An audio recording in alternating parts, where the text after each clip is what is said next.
भारत माता की। भारत माता की। आवाज पहाड़ी के उस पार सुनाई देनी चाहिए। भारत माता की। भारत माता की। लद्दाख के lieutenant governor BD Mishra ji, केंद्रीय मंत्री Sanjay Seth, chief of defence staff general Anil Chauhan, तीनों सेनाओं के सेनाध्यक्ष, करगिल युद्ध के समय सेनाध्यक्ष रहे जनरल वीपी मलिक जी, पूर्व सेनाध्यक्ष जनरल मनोज पांडे जी, वीरता पुरस्कार प्राप्त सेवारत और सेवानिवृत्त सैनिकों, करगिल युद्ध के बहादुर वीरों की माताएं, वीर नारियां और उनके समस्त परिजन, सेना के बहादुर जवानों और मेरे प्रिय देशवासियों, आज लद्दाख की ये महान धरती कारगिल विजय के 25 वर्ष पूरे होने की साक्षी बन रही है। कारगिल विजय दिवस हमें बताता है कि राष्ट्र के लिए दिए गए बलिदान अमर होते हैं। दिन, महीने, वर्ष, सदियां गुजरते हैं, सर्दियां भी गुजरती हैं, मौसम भी बदलते हैं, लेकिन राष्ट्र की रक्षा के लिए अपनी जान की बाजी लगाने वालों के नाम अमिट रहते हैं। ये देश हमारी सेना के पराक्रमी महानायकों का सदा सर्वदा ऋणी है। ये देश उनके प्रति कृतज्ञ है। साथियों, मेरा सौभाग्य है कि कारगिल युद्ध के समय मैं एक सामान्य देशवासी के रूप में अपने सैनिकों के बीच था। आज जब मैं फिर करगिल की धरती पर हूं, तो स्वाभाविक है वो स्मृतियां मेरे मन में ताजा हो गई है। मुझे याद है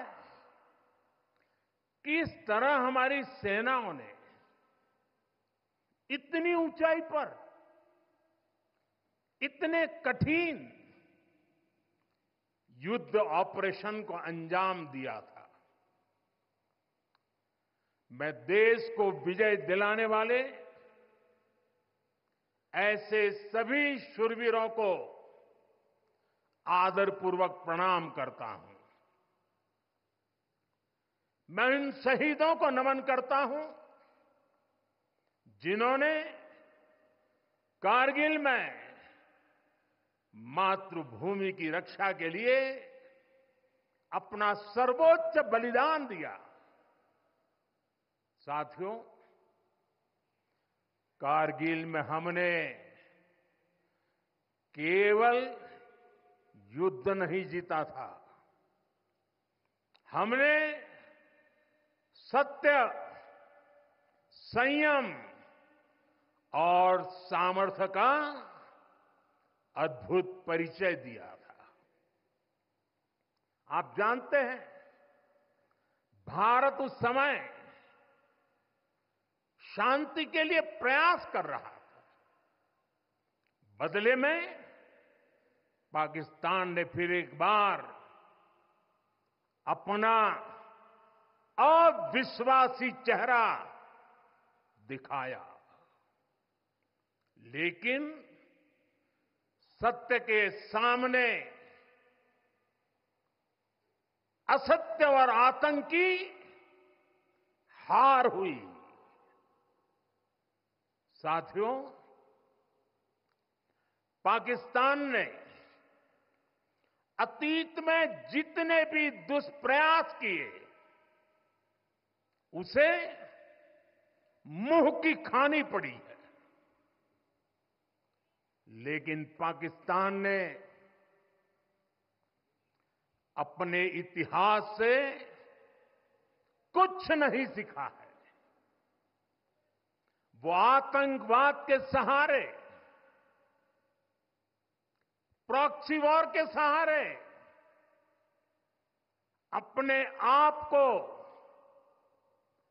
प्रासंगिक बनाए रखने का प्रयास कर रहा है। लेकिन आज जब मैं उस जगह से बोल रहा हूं जहां आतंक के आकाओं को मेरी आवाज सीधे सुनाई पड़ रही है, मैं आतंकवाद के इन सरपरस्तों को कहना चाहता हूं कि उनके नापाक मंसूबे कभी कामयाब नहीं होंगे।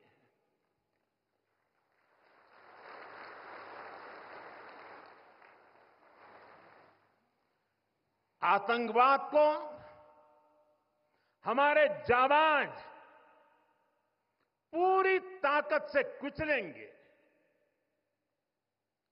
दुश्मन को मुंहतोड़ जवाब दिया जाएगा। साथियों, लद्दाख हो या फिर जम्मू कश्मीर, विकास के सामने आ रही हर चुनौती को भारत परास्त करके ही रहेगा।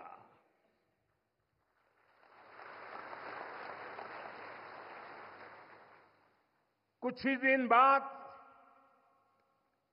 इस 5 अगस्त को आर्टिकल 370 का अंत हुए 5 वर्ष पूरे होने जा रहा है। जम्मू कश्मीर आज नए भविष्य की बात कर रहा है,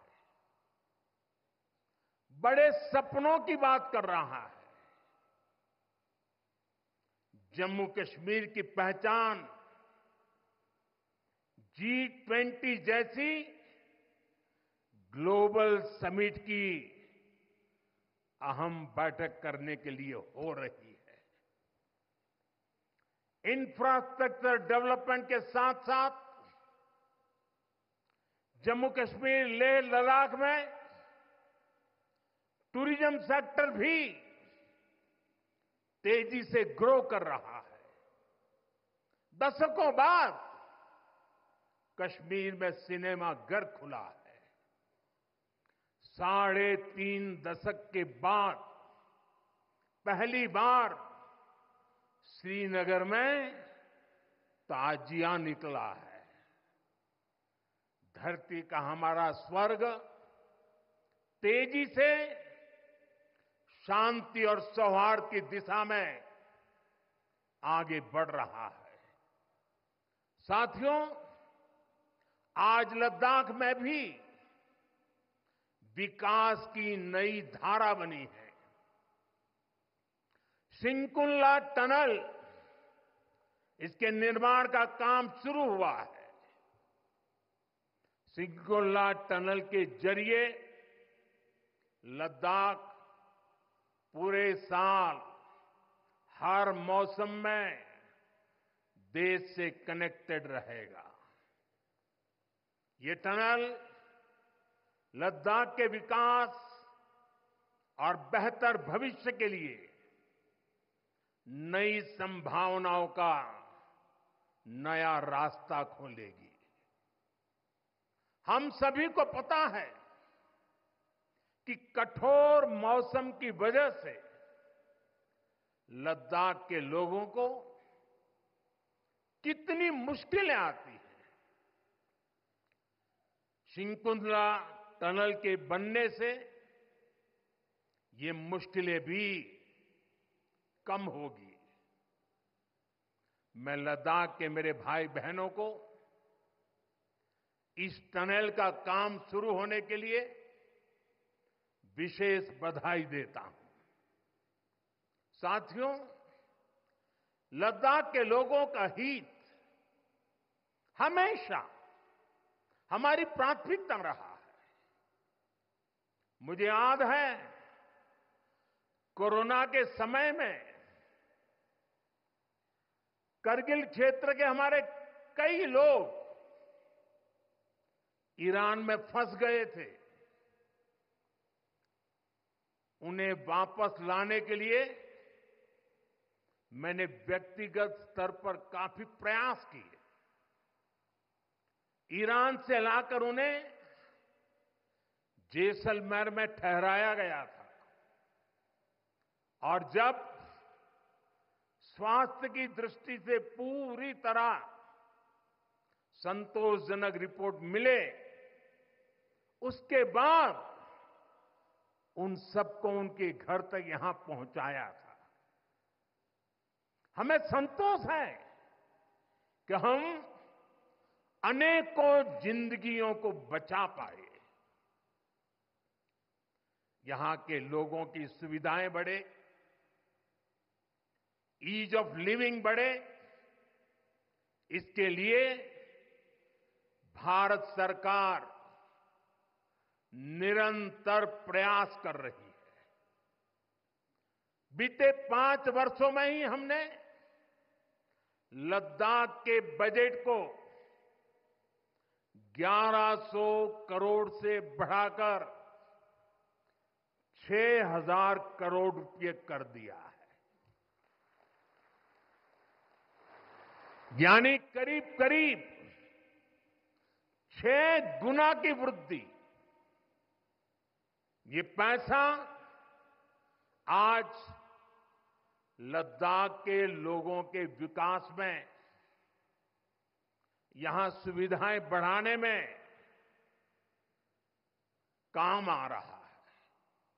आप देखिए, सड़क, बिजली, पानी, शिक्षा, पावर सप्लाई, रोजगार, लद्दाख में हर दिशा में दृश्य भी बदल रहा है, परिदृश्य भी बदल रहा है।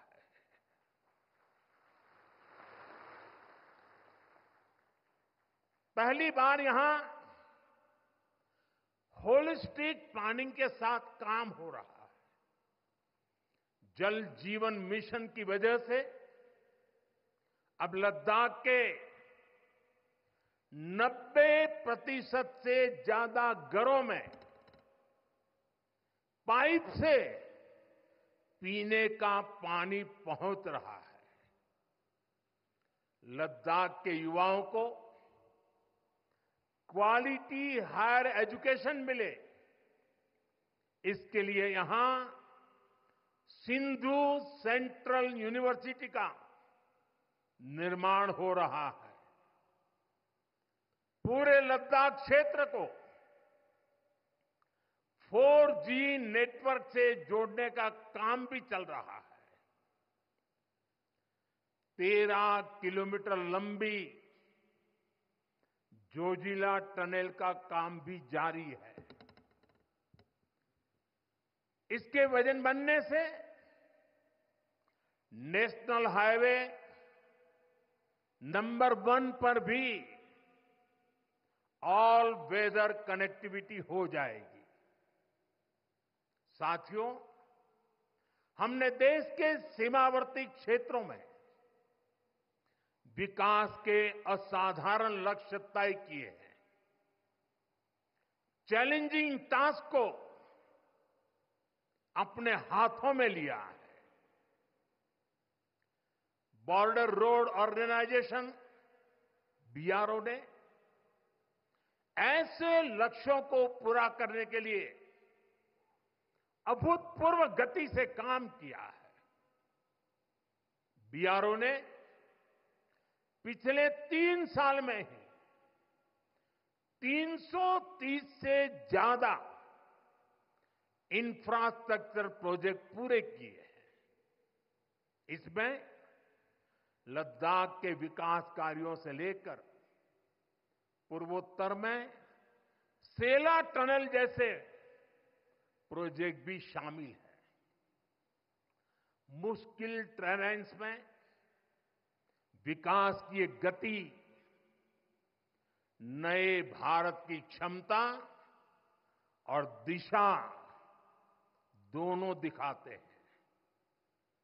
साथियों, आज की वैश्विक परिस्थितियां पहले से अलग है।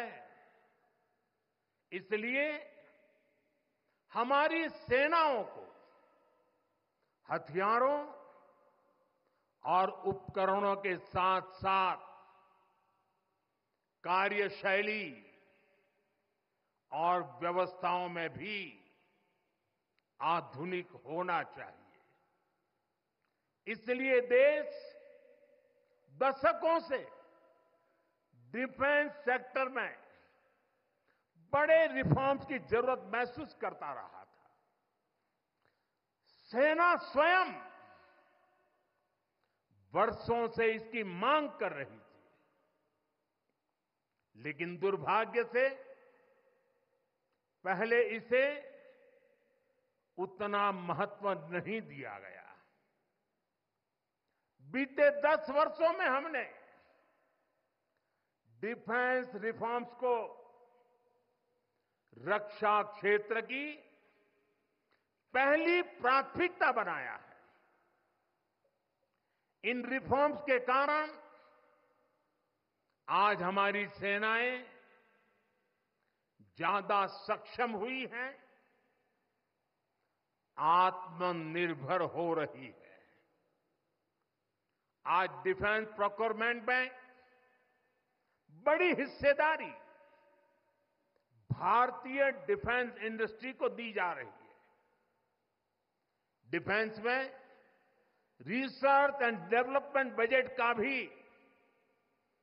25% प्राइवेट सेक्टर के लिए रिजर्व किया गया है। ऐसे ही प्रयासों का परिणाम है कि भारत का डिफेंस प्रोडक्शन अब 1.25 लाख करोड़ रुपए से ज्यादा हो चुका है। कभी भारत की गिनती हथियार मंगाने वाले देश के रूप में भी थी। अब भारत एक्सपोर्टर के तौर पर अपनी पहचान बना रहा है।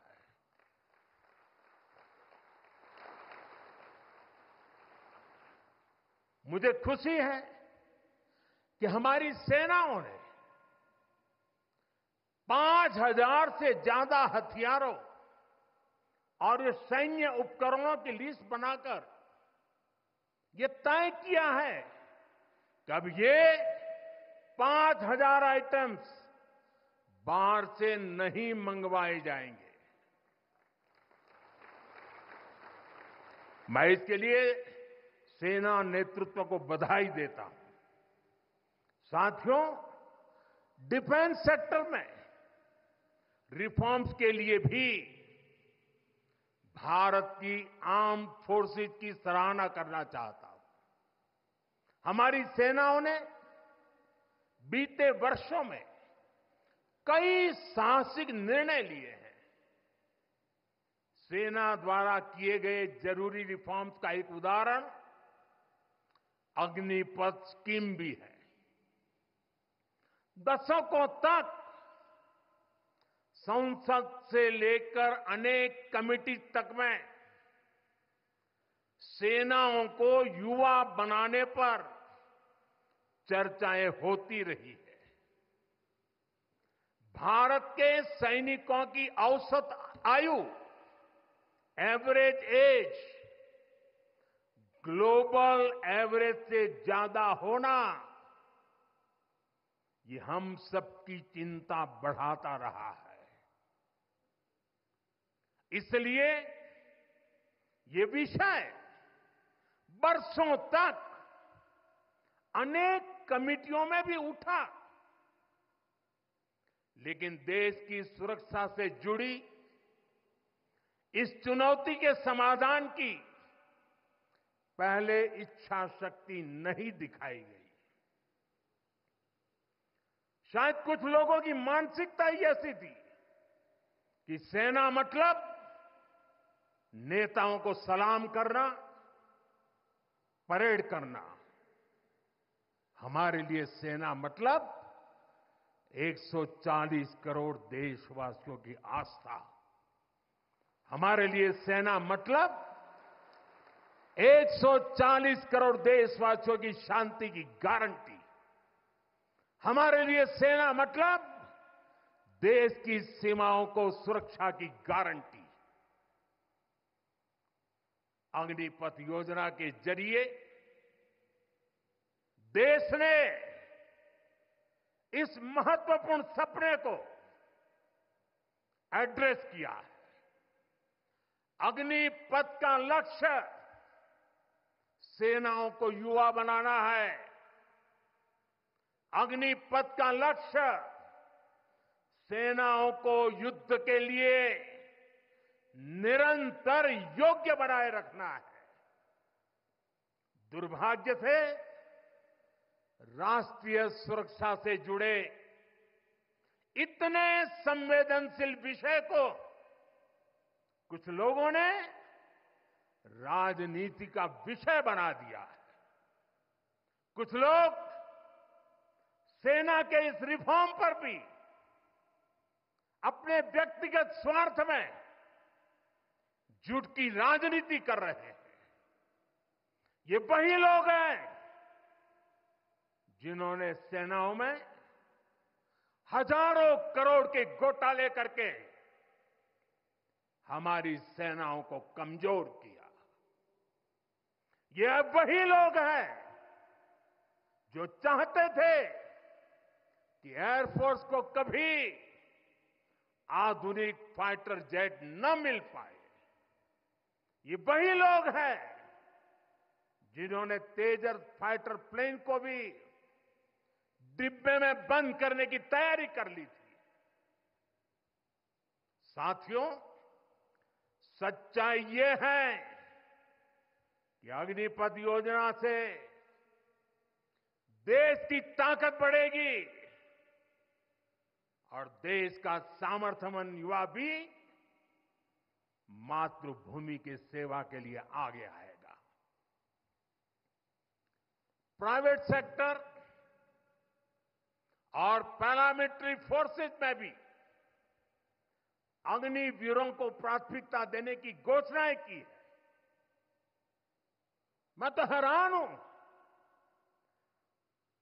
कुछ लोगों की समझ को क्या हुआ है, उनकी सोच को क्या हो चुका है।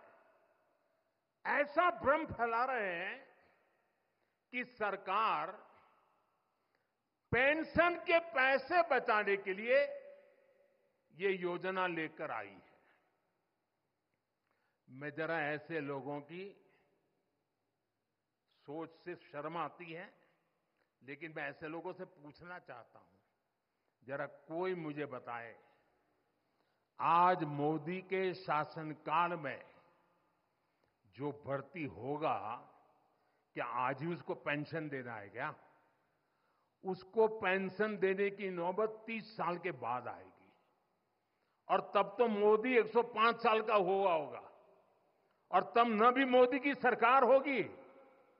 क्या मोदी जब 105 साल का होगा, 30 साल के बाद जो पेंशन बचेगा उसके लिए मोदी ऐसा राजनीतिक है जो आज गाली खाएगा? क्या तर्क दे रहे हैं? लेकिन साथियों, मेरे लिए दल नहीं, देश सर्वोपरि है।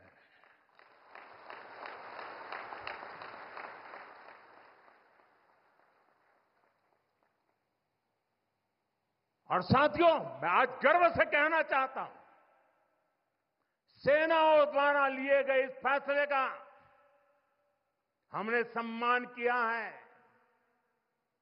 और जैसा मैंने पहले कहा,